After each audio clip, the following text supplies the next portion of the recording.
Hello mga amigo, mga amiga. Nandito na naman ako. Kumusta kaya? Kumusta? Mga guwapo, mga guwapa. Makinig kayo dahil ito may bibigay na naman ako sa inyo. May bibigay ako sa inyo. Ito binigay sa akin, no? Nasa Roma ako. Sa Roma 15. Yung iba dito nabasa ko na. Nandito ako sa 15. Makinig ang may pandinig at pasalamat muna ako sa Panginoon. Mamaya hindi matigok ako.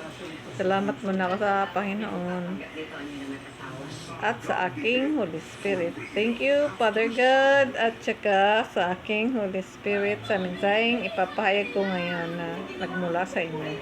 Ito binigay sa akin. Isahan ko sa 15. Ano ba yan?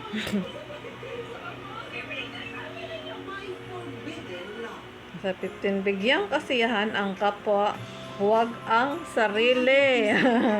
Bigyan daw kasiyahan ang kapwa, huwag daw ang sarili. Dapat pagtiisan nating malalakas ang mahihina sa pananampalataya. Uy! At huwag ang sariling kasayahan. Lamang ang isipin. Uy, meron din to doon sa ano?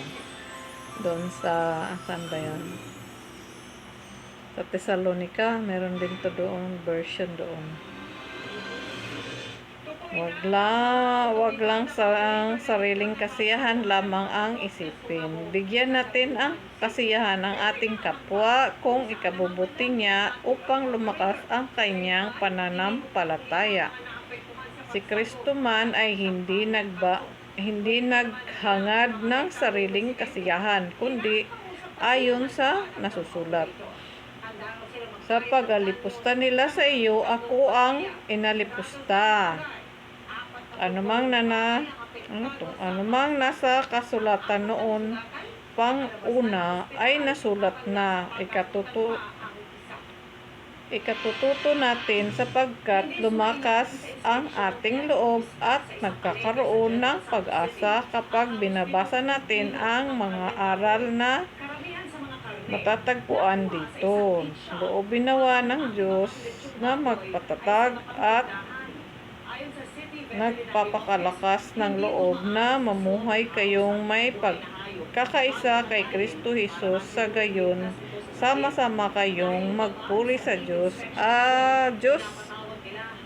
at Ama ng ating Panginoong Hesukristo. Amen. Ano yung binasa ko? Meron din to sa Thessalonica, yung palakasin ang loob. Mga mahihina sa pananampalataya. Kaya palakasin natin ang loob nila para lumakas ang kanilang pananampalataya sa Panginoon natin. Ito, nakasulat yan, no? Si Kristo man ay hindi naghangad ng sariling kasiyahan, no? Diba? Pinangaral talaga rin ni Kristo ito. At yung mga apostol niya dati, pinangaral niya talaga ito lahat, no? Diba? Tuloy po ako.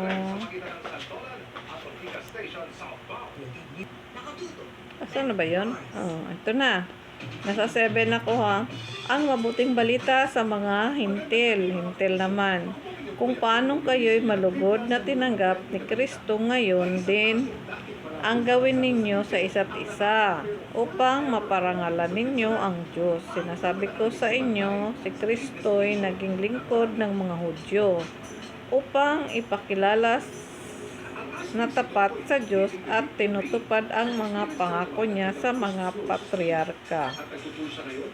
At ang mga hintil na may magpuri sa Diyos dahil sa kanyang habag ayon sa sinasabi ng kasulatan.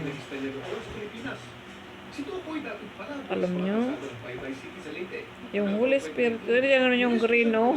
Tuwan-tuwa yung green sa akin. Inaano niya yung aking sinusukat niya yung kako kung gaano kalaki.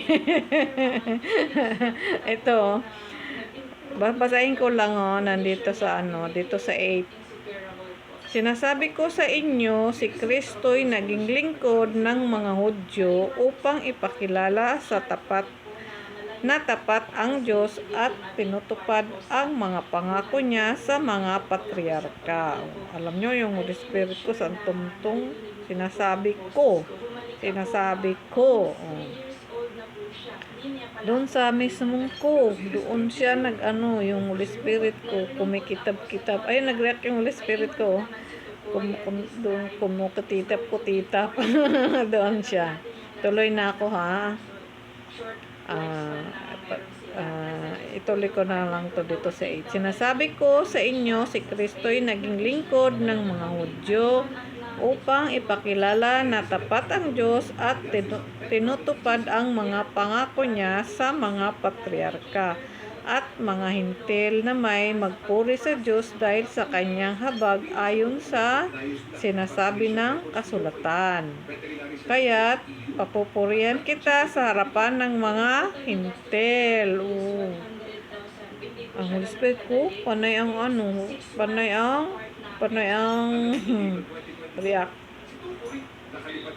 Tapos, at aawitan ko ang iyong pangalan. Sinabi pa, magalak kayo mga hintil kasama ng kanyang bayan. At sinabi pa rin, kayong mga hintil, purihin ninyo ang Panginoon. Ang lahat ng bansa ay magpuri sa kanya. Idinagdag pa ni Isaias, darating ang supling ni Jesse ang titindig upang mamamahala sa mga hintil. Siya ang kanilang inaasahan. Ang Diyos na nagbibigay sa atin ng pag-asa ang magkakaloob nawa sa inyo ng kagalakan at kapayapaan sa pananalig upang sumagana kayo sa pag-asa sa pamamagitan ng kapangyarihan ng Espiritu Santo. Dahilan ng ganitong sulat ni Pablo. Ito nasa naman. Mga kapatid, lubos akong naniniwalang kayo'y puspos ng kabutihan, may sapat na kaalaman at marunong magpaalalahanan. Gayunman, sa sulat na ito'y naglakas loob akong paalalahanan kayo tungkol sa ilang bagay. Ginawa ko ito dahil sa kaloob ng Diyos sa akin na maging lingkod ni Kristo Jesus. Asa na ba ito? Gayunman, sa sulat na ito'y naglakas loob akong paalalahanan kayo tungkol sa ilang bagay. Ginagawa ko ito dahil sa kaloob ng Diyos sa akin na maging lingkod ni Kristo Jesus bilang saserdote sa mga hintil. Ipinapangaral ko sa kanila ang mabuting balita ng Diyos upang sila'y maging handog na kalugod-lugod sa Kanya, yamang pinabanal ng Espiritu Santo. Kaya bilang lingkod ni Kristo Jesus, may katwiran akong ipagmapuri ang aking nagawa para sa Diyos, sapagkat ang pinangahasan ko lamang banggitin ay ang ginawa ni Kristo upang maakit ang mga hintil sa pamamagitan ng aking mga salita at gawa, sa tulong ng mga tanda at kababalaghan, at sa kapangyarihan ng Espiritu Santo. Kaya't sa lahat ng lupain mula sa Jerusalem hanggang sa Illyricum ay ipinangaral ko ang mabuting balita tungkol kay Kristo. Ang hangad ko'y ipangaral ito sa mga dakong hindi pa kilala si Kristo, upang hindi ako mangaral sa napangaralan na ng iba.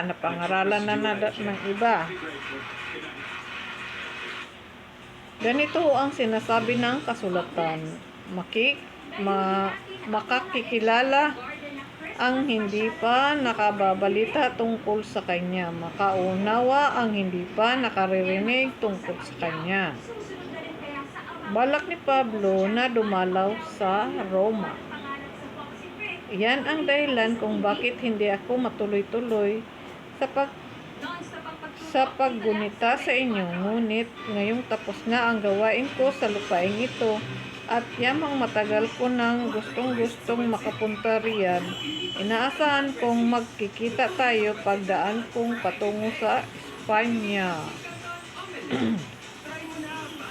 Inaasahan ko rin namang tutulungan ninyo akong makapagpatuloy sa aking paglalakbay matapos tumigil dyan ng kaunting panahon. Ngunit ngayon pupunta muna ako sa Jerusalem upang dalhin ang tulong sa mga kapatid doon, sapagkat minabuti ng Macedonia at Akaya na magpadala ng abuloy para sa mga maralitang kapatid sa Jerusalem.